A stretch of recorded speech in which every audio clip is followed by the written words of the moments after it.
from the year 1995 in the Kansas City Star. Diverse origins end at same place.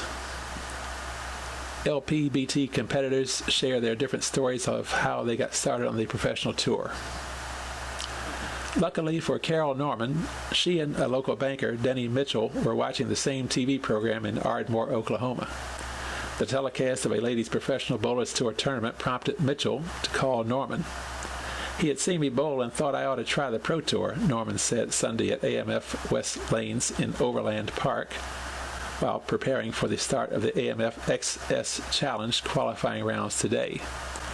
I was averaging around 200 at the time.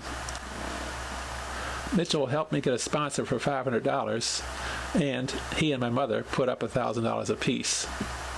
That's how the successful tour career of Norman began, and just as bowling balls differ, so do the stories of how they've made it on the highly competitive tour.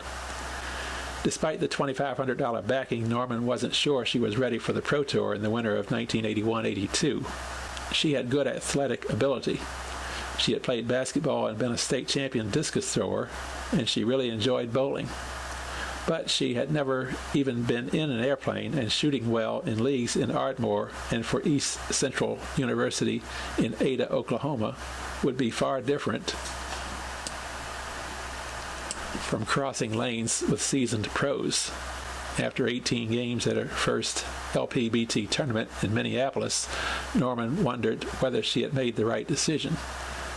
I went back to my hotel room and sulked, Norman said, but my sister stayed at the bowling center and found out I had qualified. She told me to get myself back up there and keep bowling. Norman reached the finals and set off a career that has provided her with a good living and a lot of enjoyment. She won $40,000 at the U.S. Open in 1987 and was the first woman to shoot back-to-back sanctioned 300 games.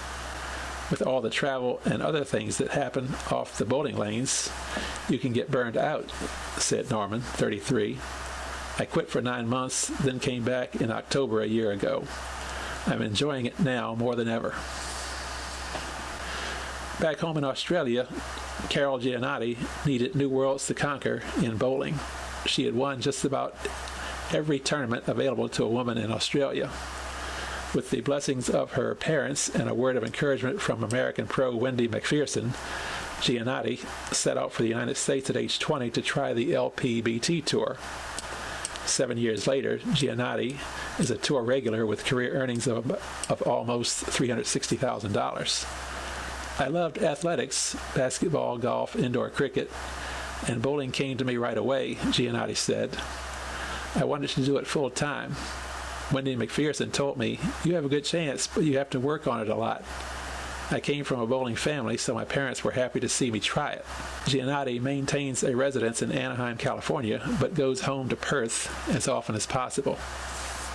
Marianne DeRupo seemed destined for a career in sports of some kind. She played softball at the University of South Carolina and spent 6 summers as a shortstop in semi-pro circles. With her college degree, she could work as an athletic therapist, but she had bowled since she was 4 years old, and it came quite naturally to her.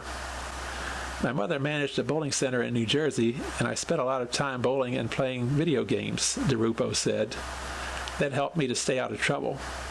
I didn't get to bowl much in college because of softball.